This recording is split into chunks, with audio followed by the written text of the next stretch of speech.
All right, we're ready to get started. Go ahead, Jeremy Warner, get us going. Hey, Chester, Jeremy from 24/7 Sports. Welcome back. Besides the draw to the alma mater, what drew you or sold you about Brad Underwood and joining his staff? Well, very difficult decision. I was at a good program, good place that had a large part in building. Obviously, those memories of being a player here and a student here, along with my wife being an alum here, and the proximity to her home, it all made a lot of sense. And then what do you know about Brad coming into this process, and what sold you on him as a coach? Because I imagine the way he talks about toughness and all of that kind of speaks to you. But what did you think about him? Well, obviously I competed against him as a coach when he was at Oklahoma State. Loved the way his teams play fast. I was coming from a program that, more slower pace, half court oriented, a lot of execution in the half court. And, knowing that he's going to put a lot of pressure on the team in transition. Like the way he plays, obviously the toughness piece speaks for itself. His teams always compete and play hard. We've had some battles when he was at Oklahoma State. And just being a fan and watching the game and, watching this team through this year, it made a lot of sense to align with a coach like Brad Underwood. Thanks, Chester. Chester, you mentioned watching this team this year. What were your thoughts on seeing your alma mater, climb to number 2 in the polls and 1 seed, everything else? What were your thoughts from afar on this team this year? I was just proud, man. I saw those guys walking around the bubble, man. I just felt so happy seeing everybody, and I saw Derek Burson and Whitman and the whole team. I just became joyful. I was rooting for those guys. Obviously, it didn't finish the way we wanted it, but again, man, I just felt pride. They made me proud to be an alum. And as a fan of basketball, that team was exciting to watch. Obviously with Ayo and Curbelo, they're really good guard play. And then Kofi, gives you really good front court play. And that team was definitely built to win a national championship. So it was fun watching that journey through the year. And then I saw you tweeted about Mary Ann's last night. Is it nice to be back in Champaign? I guess this may be the first time you've seen the full renovations of the State Farm Center. I mean, it was Assembly Hall last time you were here. So what are your thoughts on Champaign and the facilities now in 2021? Well, it's cool to see it develop. Obviously I drove down Green Street. I didn't recognize a lot of it, man. A lot of buildings, a lot of high rises going up since I've been in school. The place is definitely developed. It's nice. The facilities are taking a major uplift. Obviously the State Farm Center, it sells itself. It's nice in there. So a lot has changed since I've been back. But good change, and it's great. It's great to see, athletic department put that kind of money and commitment into the basketball program. Thanks. Hey, Chester, welcome back. I know your relationship with Bruce obviously goes back to your playing days, but I'm curious if there's one thing at least that you could identify you learned in your tenure as an assistant and as an assistant under Mike Young. What's a couple things you might be bringing to Illinois, having been an assistant with those guys? Well, you got to understand where I was. Kansas State, really not an easy job. No job is easy, but locationally a very tough job. It's where I got my start, man, and I didn't get a crash course on how to coach at 25, jumping right into the Big 12. So I learned a lot on my own, and also a lot from Coach Weber by allowing me room to grow. He, I developed the guards, and that was my sole responsibility as a on the court coach, and obviously game planning and scouting. My first year on the job, I had top 10 Florida scout, West Virginia, Oklahoma, Iowa State. So I got through in the fire, man, and it was great for me. It was great for me to learn. Nobody said, what region to recruit. I just went out and hunted for players. So that part of it, being at Kansas State, I became an evaluator more than I became a recruiter. I had to evaluate talent at a higher level than anybody else. So I was able to identify guys who wanted to be at Kansas State, were good enough to play at Kansas State that maybe, the untrained eye or fan couldn't see. And, and on top of it, develop that type of talent and toughness to compete with the Kansases of the world and the upper echelon of the Big 12. And, as you can see, we won 2 Big 12 championships, made an Elite 8 run with, our kind of guys. And then why I left Kansas State, I played for Coach Weber, coached under my whole career. And I felt it was time that I got out and learned something different. Mike Young is probably regarded as one of the best X and O guys in America. And for my journey to be a head coach, I wanted to learn, some different things offensively. And I definitely learned some things. He's a great mind offensively, and he's a good friend. But, what I learned most from Mike Young was managing people. Great manager of people, doesn't micromanage, lets you work, just expects you to come in and do your job. So that part of it from Coach Young, with the X's and O's, the moving of pieces and making it work offensively, I learned a lot there. So combining the two with player development, what I learned from Coach Young, X and O wise, practice planning, game planning, preparing to win. Every game is a different game. Every opponent is a different opponent. And just, figuring out how to win from game to game with your personnel is kind of, my experience and, really masterminding how to win games. So, defensively, I'm strong. Offensively, I feel I'm strong as well. Developmentally, I'm strong. I can build relationships with players. I'm not too far removed from where they've been. So that part of the job, being 10 years in, starting at 25, I feel I've done a great job of building that piece to my coaching resume. Now, Illinois is an easier sell. We're an hour from Chicago, top of the Big Ten, a little more sexy than the 2 schools I was at. So I think the recruiting profile I can pick up a lot easier than Virginia Tech or Kansas State. Is there a particular focus that you and Brad have hashed out about what you'll be doing? Work with guards or what have you? No, we're still going to hash that out. Obviously, I'm a point guard. I've worked with guards my whole career, so I hope that's not changing. But if he needs me to do something else, I'll do it. Thanks much. Hi, Chester. Nice to meet you. You've bounced around a lot in your basketball playing and coaching career from different regions to even globally. Is there an area that I guess you feel the most comfortable recruiting high school talent based off the relationships that you've been able to gain? Yeah, I mean, obviously, I've signed players from all over the country, man. Florida, Maryland, Utah, Connecticut, Arizona. Shoot, man, I've signed kids from all over. So, like I said, at Kansas State, I learned how to hunt. I had to go find players that fit, that were talented enough to compete at that level. Georgia, I've recruited.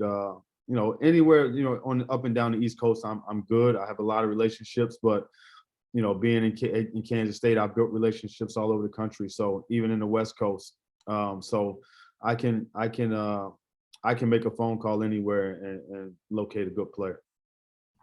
What do you think the importance of that is, and not just pigeonholing yourself into one small area, and you have this ability to go globally? How important do you think that is for you? I think it's good.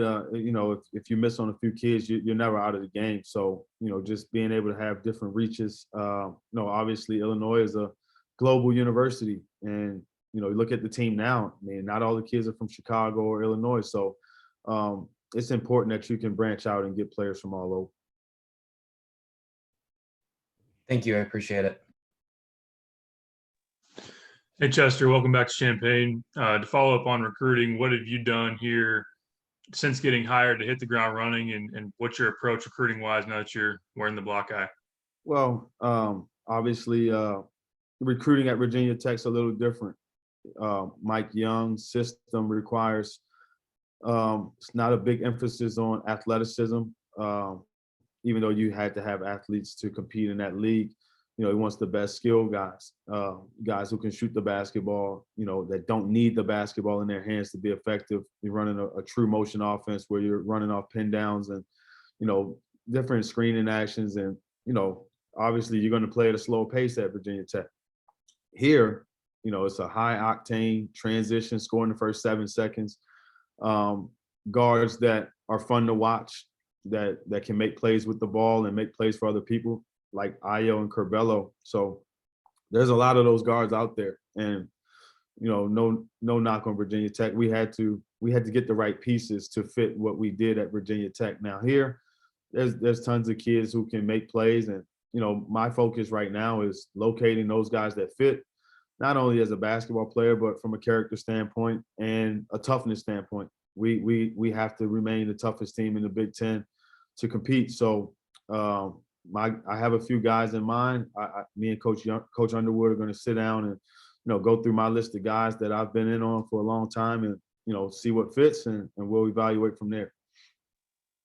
What do you think your passion for Illinois, which what it means to play here, how will that play in recruiting and maybe also just with the guys on the current roster? Yeah, I mean, you're going to feel my energy every day, man. I mean, nothing's changed since I was a player. I'm going to go hard. I'm going to compete. These guys are going to feel that energy, that edge, that toughness. And it's a requirement, man, to play the game that way. And now obviously you add the shooting and the ball handling and all the other stuff that comes with development. But at the end of the day, man, it's about being tougher than everybody and competing. So, I don't think much has changed from me as a player in that regard. I'm still going to be tough. I'm still going to come with a lot of energy and passion every day to work. And I hope these guys feed off that and take on that personality. Thanks, Chester. Chester, you mentioned, getting that first job at 25. Just what was it like maybe being thrown in the deep end a little bit at a high major in your first year as an assistant coach? Wasn't too big of an adjustment for me, man, because I always felt like I was a coach, whether I was a player. I always felt that was my role as a player, being a point guard. I felt I had a tremendous basketball IQ, good feel for the game. So stepping into that role at 25, I demanded respect first and foremost. Some of the guys I coached were 3-4 years younger than me, but they respected me as their coach. Hitting the ground running, like I said, Coach Weber gave me a lot of responsibility as a young assistant coach, and I think it helped me develop into the coach I am now. I guess having learned from Coach Weber, Coach Young, what do you maybe think learning under Brad Underwood will be like, and just what do you feel like that might add to kind of your growth as a coach? Just watching them play, it's a different style of play than when I've been at with Coach Weber and Coach Young, both really good in their own rights. This will be new as far as pace, fast. Want to score in the first 7 seconds, want to beat you up the court in transition. Scoring 81 a game. This will be fun. I think this will be great. This will be another thing to add to my tool belt as a coach. As far as style of play goes, heavy ball screen offense. Space and play. So this will be fun for me to learn another style, man. Like I said, Coach Young, we walked it up a lot. We executed, and we did it at a high level. But this will be fun as well. It's just another style of play that I can kind of pick and choose and learn from. And when I get my chance to be a head coach, I can bring all these things to the table. Thank you. Hey Chester, Joey Wagner with the Illini Inquirer. Nice to meet you. I'm curious, how did your time in Champaign shape you as a person? What was appealing about the opportunity to come back to somewhere that was, obviously had such an impact? Well, obviously I grew up here. I came here as a 19-year-old from prep school in Fitchburg, Massachusetts.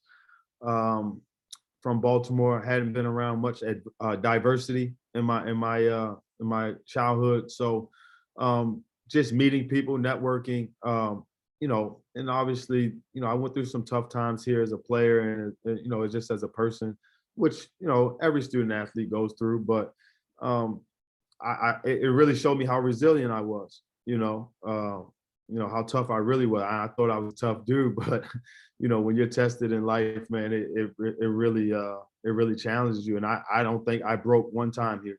I thought I handled myself well. I treated people with respect, and I played the game with a lot of respect and courage. So coming back, man, it just made so much sense for me. I love this place. I have an affinity for this place. Even as a coach, I would watch Illinois basketball, just as a fan, and being a proud alum, just to see these last couple of years have some success. So it was fun for me.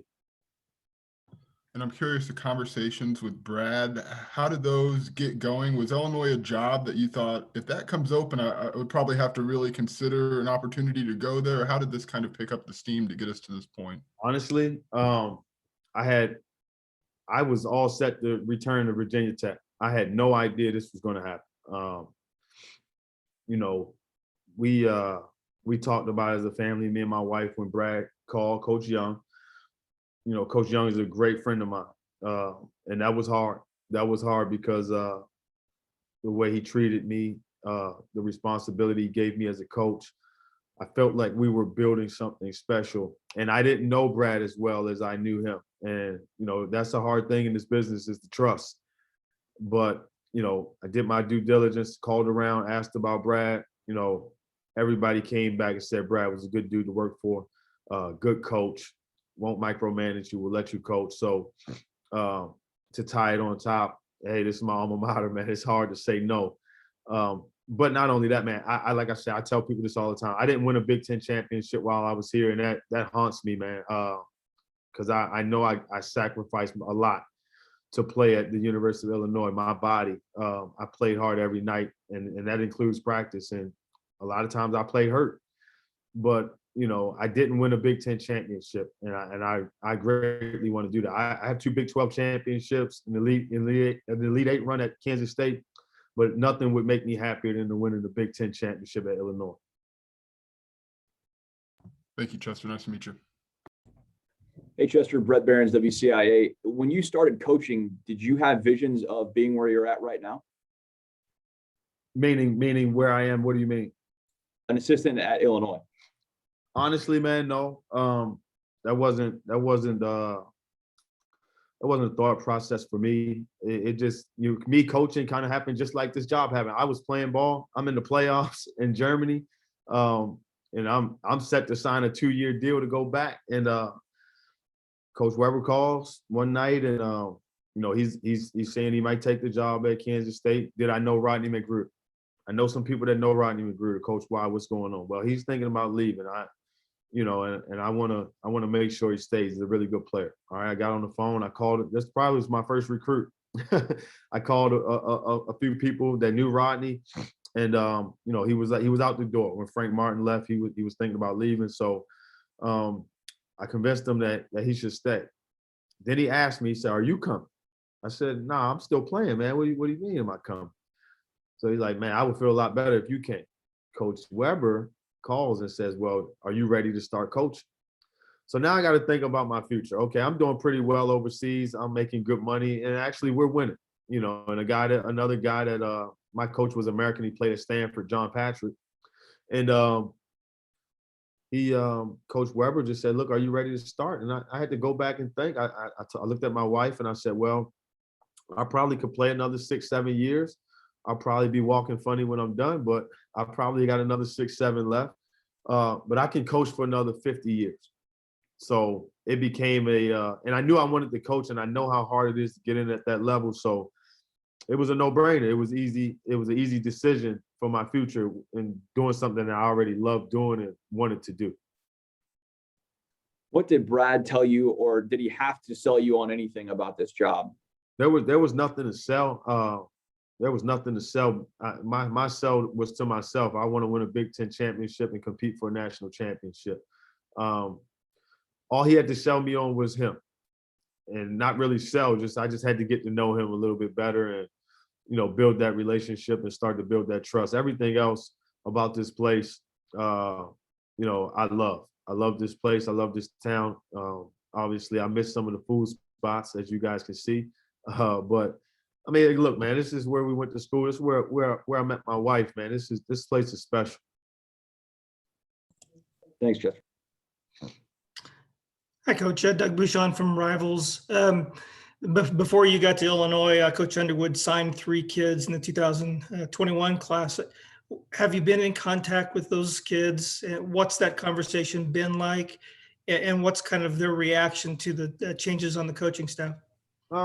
Obviously when you get recruited and the people that recruit you leave, there's some, you got to give it time and figure it out. But the initial conversations with each of them have been great. They're still Illini. They haven't decommitted.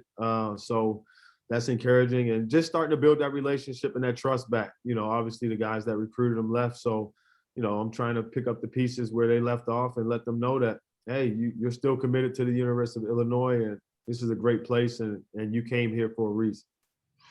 The other thing is, I assume you got to walk kind of a fine line between continuing to recruit the same kids that you were after when you were at Virginia Tech. What's your approach to that? What's that dynamic, and talk about those relationships you had with kids when you were at Virginia Tech. Yeah, I mean, obviously you have your top priority guys, and it's like, they're good enough to play anywhere. So, when I left, I got a lot of texts and calls from parents, and it's like, they're excited. Obviously they know I played here, and this is a big time program that's, really on an upswing. So they're excited about it. Now it's about getting the right pieces and the pieces that fit for what we need. What we may have needed at Virginia Tech may not be necessarily a need here. Obviously, we signed some really good wing players, and we're recruiting wing players at Virginia Tech, so that may not translate to coming to Illinois. But we needed bigs, and we're going to recruit bigs and point guards. So a lot of the same kids that I'm recruiting at Virginia Tech, will be on the hook here at Illinois as well. One more quick one, I'm sorry, but have you talked with Coach Underwood about what your recruiting territories will be? Are there certain places where you'll be focusing the most? No, we haven't. Just right now, I'm just still trying to get my feet under me, man. I just got to town, so we're like I said, I can recruit anywhere, everywhere. I feel like I can build relationships anywhere. So anywhere he needs me to, but obviously I have relationships in certain places. Obviously Baltimore, where I'm from, Florida. Up and down the East Coast, even in Texas, from my time at Kansas State. So I'll be able to recruit anywhere. Thank you, Coach. Chester, can you talk about, it seems like in your coaching journey throughout these years since you started at 25, it's all been about stepping out of your comfort zone. You could have stayed with Bruce and it would have been comfortable and everything would have been fine. Sounds like you could have stayed with Mike and it would have been comfortable and everything is fine. But how important has it been for you to step out of that comfort zone and develop as a coach? Well, I think it's important, man. Like I said, I played for Coach Weber and I coached under him for 7 years. So, you make that, and did a GA year with Coach Weber. So you're looking at 12 years of my basketball career have been with, one guy. So being able to step away, learn something different, it's important, man, because you can get stuck in doing it one way, and this is basketball. It's ever changing. There's a million styles, and what may work, what may not work, depends on the guy and the personnel. But just learning. I learned a great deal under every guy that I've coached under. So I'm looking forward to learning more. I'm not a know-it-all. I don't have an ego. But one thing's been consistent, and everywhere I've been or played, we've won.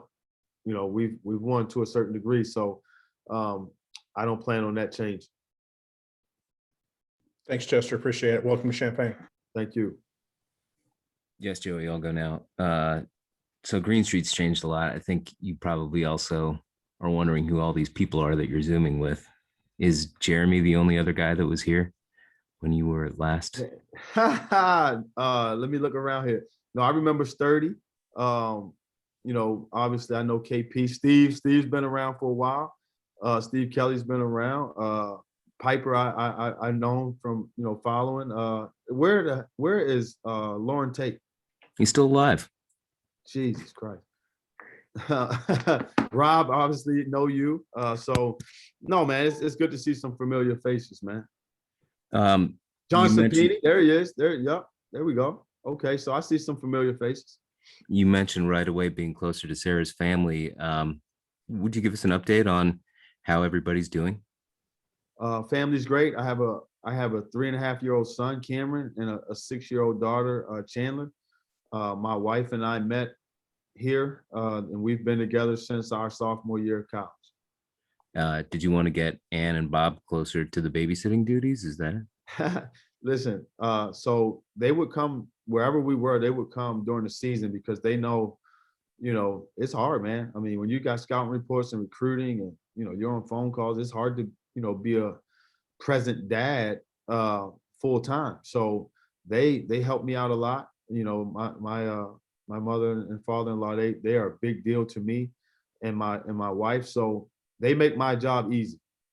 So when they come in town and I can, go to the basement and work on my scout and make recruiting calls, it makes my life easier. So instead of them driving 10 hours or 11 hours to Blacksburg, Virginia, it's 2 hours up the street, 2.5 up the street from St. Louis. So that makes my job easier. That makes me a more effective coach. Is that the same with Peggy? Was she helping you out? And was that the reason? Well, my mom had a stroke, so she's not able to physically get down and babysit. So, that wasn't easy either. I'm sorry to hear that. When you were talking about watching Illinois games, Brad Underwood has been with us. Didn't really want to talk about the Loyola game, and he said he wasn't going to watch it until after the 4th of July. Have you analyzed that game? Do you know what? Guess what? Loyola robbed me from getting to the Final Four too, so I ain't too mad at that. They're good, man. They're well coached. They're tough. They're physical.